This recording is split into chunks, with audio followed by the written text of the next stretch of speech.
সূরাতুল ইখলাস যখন আল্লাহ পাক এই পৃথিবীর জমিনে কাফির মুশরিকরা আমার নবীকে বিভিন্ন জ্বালা যন্ত্রণা দেওয়া শুরু করলো আর বলল, ইয়া মুহাম্মদ, তুমি যে আল্লাহর দিকে মানুষকে ডাকো, সে আল্লাহর বংশের তালিকা কি, সে আল্লাহর নাম কি, সে আল্লাহর ছেলে সন্তান কয়জন? তখন আল্লাহ পাক এই সূরাটা নাজিল করে বললেন, কুল হুয়াল্লাহু আহাদ। হে রাসূল, আপনি বলে দিন আল্লাহ একক, তার সাথে কোনো শরীক নাই। একক বলতে বোঝায় যার কোনো মেসাল নাই, যার কোনো শরীক নাই। যেমন মনে করেন এই যে একটা ফ্রিজ রয়েছে, এই ফ্রিজটা কিন্তু একটা, কিন্তু এর সাদৃশ্য আরো ফ্রিজ আছে, আসেনি? এই মোবাইলটা স্যামসাং গ্যালাক্সি, এই মোবাইলের মতো আরো মোবাইল দুনিয়াতে আছে কিনা? আবার দেখেন এই যে এই মাইকের মতো অনেক মাইক আছে, কিন্তু এই মাইকটা একক বলা যাবে না, এই মোবাইল একক বলা যাবে না, এই ফ্রিজ একক বলা যাবে না। আল্লাহ একক, আল্লাহ একক, যার কোন মেসাল নাই, ওয়ালা নিদ্দা ওয়ালা মিসলাহু ওয়ালা তরিকা লাহু। আল্লাহু আকবার। যে আল্লাহর কোন অংশীদার নাই, যে আল্লাহর কোন সাদৃশ্য নাই, সে আল্লাহ কেমন? আমার আল্লাহ বলে দিচ্ছে, হাবিব বলে দিন আল্লাহুস সামাদ। আল্লাহু আকবার। আল্লাহ এমন যে আল্লাহ অমুখাপেক্ষী, কারো মুখাপেক্ষী নয়। আমরা আপনারা কারো না কারো মুখাপেক্ষী, ঠিক না বেঠিক? আমরা আপনারা কারো না প্রতি মুহতাজ, দুর্বল, ঠিক না বেঠিক? দুর্বল। কিন্তু আল্লাহ এমন যে আল্লাহ কারো কাছে কোনো চাইতে হয় না। আল্লাহ যখন কোনো কিছু ইচ্ছা করে, কোন বলতে দেরি পায় কোন হয়ে যায়। আল্লাহু আকবার।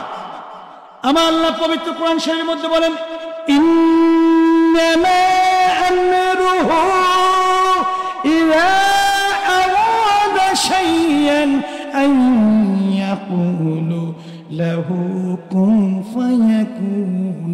আল্লাহ যখন কোনো কিছু করার ইচ্ছা করে, আল্লাহ কুন বলতে দেরি ফায়াকুন হয়ে যায়। সুবহানাল্লাহ।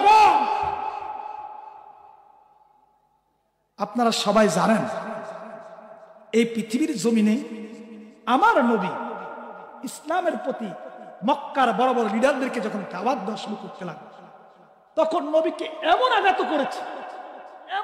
করেছে, নবীর গাড়ির মধ্যে বোঝা উটের নাড়ি বই রেখেছে, এমনকি পাথর নিক্ষেপ করতে করতে শরীর থেকে রক্ত জর্জরিত হয়েছে, ঠিক না ঠিক? তারপর রাসূল আল্লাহর দিকে মানুষকে বারবার আহ্বান করছে। আমার নবী যখন বললেন, মক্কার কাফিররা তোমরা শুনে রাখো, ওই আল্লাহর ইবাদত করো যে আল্লাহর কোনো শরীক নাই, যে আল্লাহ একক, যে আল্লাহ মুখাপেক্ষী। লাম ইয়ালিদ ওয়া লাম ইউলাদ, তিনি কাউকে জন্ম দেন না, কারো কাছ থেকে তিনি জন্মগ্রহণ করেন। আল্লাহু আকবার। বাবাজি, ইহুদি খ্রিস্টানরা ঈসা নবীকে আল্লাহর পুত্র বলতো, হযরতে মরিয়মকে আল্লাহর বিবি বলতো, নাউজুবিল্লাহ। কিন্তু আল্লাহ পাক কারো মুখাপেক্ষী নয়, কাউকে জন্ম দেন না, কারো কাছ থেকে জন্ম নেন না। সে আল্লাহর পরিচয়টা আল্লাহ নিজেই দিচ্ছেন, লাম ইয়ালিদ ওয়া লাম ইউলাদ ওয়া লাম ইয়াকুন লাহু কুফুয়ান আহাদ। আল্লাহু আকবার। সে আল্লাহ যার কোনো মেসাল নাই, যার কি নাই, ওয়া লাম ইয়াকুন লাহু কুফুয়ান আহাদ। আল্লাহ একক, যার সাদৃশ্য আর কিছু নাই। বাবাজি বন্ধু আমার, এই সূরা ইখলাস গোটা কোরআন শরীফের মধ্যে আল্লাহর গুণকীর্তন যা আলোচনা হয়েছে, এই সূরাতুল ইখলাসের 4 আয়াত বিশিষ্ট সূরা ইখলাসের মধ্যে 47টি শব্দ, আর হলো এর মধ্যে মাত্র 15টি অক্ষর নিয়ে এই সূরাটা যদি আপনি কোনো ব্যক্তি যদি দৈনিক একবার পড়ে, সেই লোকটাই 30 পারা কোরআনের 1/3 তার আয়ত্ত হয়ে গেল। 30 পারা কোরআন 30টা পারা, একবার সূরা ইখলাস পড়লেন, 30 পারা কোরআন থেকে 10 পারা আপনার 10 পারা পড়ার সওয়াব আল্লাহ আপনার আমলনামায় দিয়ে দেয়। সুবহানাল্লাহ কোন। শুধু কি তাই, আমার নবী মজার কথা সবাই খেয়াল করে, রাসূল যখন মদিনাতে গেলেন, এক পাশ যেই মসজিদের মধ্যে সর্বপ্রথম জুমা চালু করলেন, মসজিদে কুবা। মসজিদের নাম কি? মসজিদে কুবা। আমরা যারা হজে গিয়েছি, খেয়াল করেন সর্বদা, যারা হজে গিয়েছি মসজিদে কুবা জিয়ারায় গিয়েছি না, এই মসজিদে কুবাতে রাসূল সাহাবীদের পরামর্শক্রমে মসজিদে কুবাটা নির্মাণ করলেন।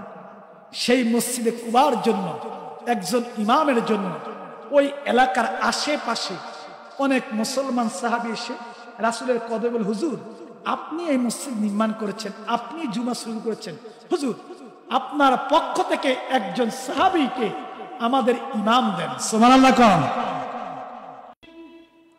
আমার নবী সাহাবীদের পরামর্শক্রমে হযরত আব্দুল্লাহ ইবনে মাসউদ রাদিয়াল্লাহু কি ওই মসজিদে কুবার জন্য ইমাম নিযুক্ত দিলেন। হযরত আব্দুল্লাহ ইবনে মাসউদ 1 নয় 2 নয়, তিনি 1 নয় 2 নয় কয়েক মাস ইমামতি করতে লাগলেন। হঠাৎ করে ওই মসজিদে কুবার মুসল্লিরা একত্র হইয়া আমার নবীর কদমে হাজির হয়ে যায়। কারণ হলো আব্দুল্লাহ ইবনে মাসউদ নামাজের ফজর মাগরিব এশা এই 3 ওয়াক্ত তো নামাজের কেরাত জোরে জোরে, ঠিক না? কেরাত জোরে জোরে হয়। ওই আব্দুল্লাহ মাসউদ যখন কেরাত শুরু করে, হয়তো প্রথম রাকাতে নতুবা দ্বিতীয় রাকাতে প্রায় নামাজের মধ্যে সূরা ইখলাস পড়ে। সুবহানাল্লাহ কোন।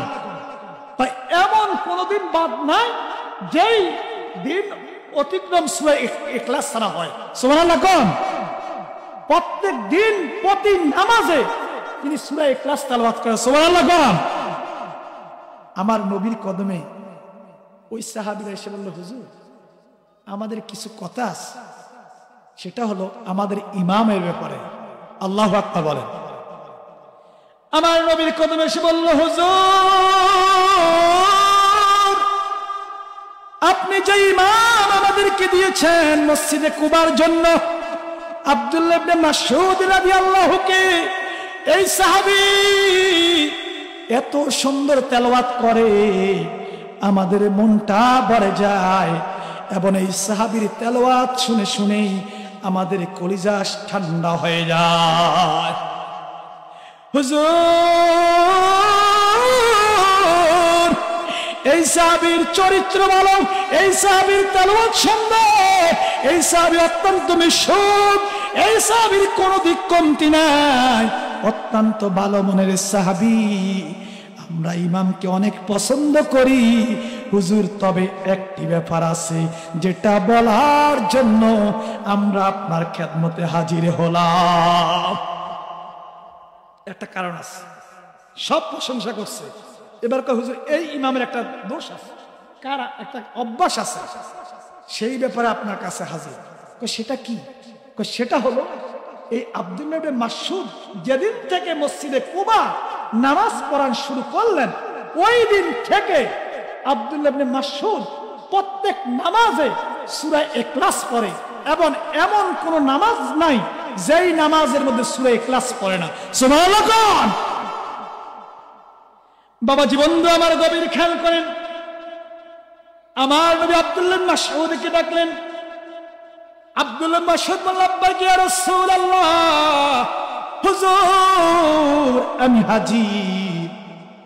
আব্দুল্লাহ ইবনে মাসউদ কি বললেন, ও সাহাবী তোমাকে আমি মসজিদে কুবার ইমামের দায়িত্ব দিয়েছি, তোমার প্রশংসা খুব ভালোই করেছে ওনারা, তবে তোমার একটা অভ্যাস হলো, তুমি কেন এমন করো, তুমি মাগরিব নামাজে, ইশার নামাজে, ফজর নামাজে এক রাকাতে, যে কোনো রাকাতে তুমি একবার করে সূরা ইখলাস কেন তেলাওয়াত করো? কি হয়েছে তোমার? তুমি কেন এত বেশি সূরা ইখলাস পাঠ করো? তুমি এত বেশি সূরা ইখলাস নামাজের মধ্যে তেলাওয়াত করো কেন? আল্লাহু আকবার। ওই সাহাবী ডেকে বলল, হুজুর আমি যেই দিন থেকে 30 পারা কোরআন শিখেছি, ওই দিন থেকে আমি হুজুর সূরা ইখলাসের প্রতি এত মজা পেয়েছি, অন্য কোন সূরার মধ্যে এত মজা পাই না। হুজুর সূরা ইখলাসের মধ্যে আমি এত মজা পাইছি যা অন্য সূরার মধ্যে পাই না। আর আরেকটা সূরা সূরাতুল কাউসার, আল্লাহু আকবার। আমার নবী ডেকে বললেন, সাহাবীরে, কিন্তু তোমার মুসল্লিরা তো এটা পছন্দ করে না, তুমি সূরা ইখলাস এত বেশি তেলাওয়াত করা দরকার নাই। ওই সাহাবী বলল, হুজুর আমি আমার ইমামতির ব্যাপারে আমি কিছু বলবো না, কিন্তু আমি জীবন যাইবে আমি সূরা ইখলাস ছাড়তে রাজি হব না। আল্লাহু আকবার। এই মুহূর্তেই হযরত জিবরাইল আমার রাসূলের কদমে হাজির। সুবহানাল্লাহ।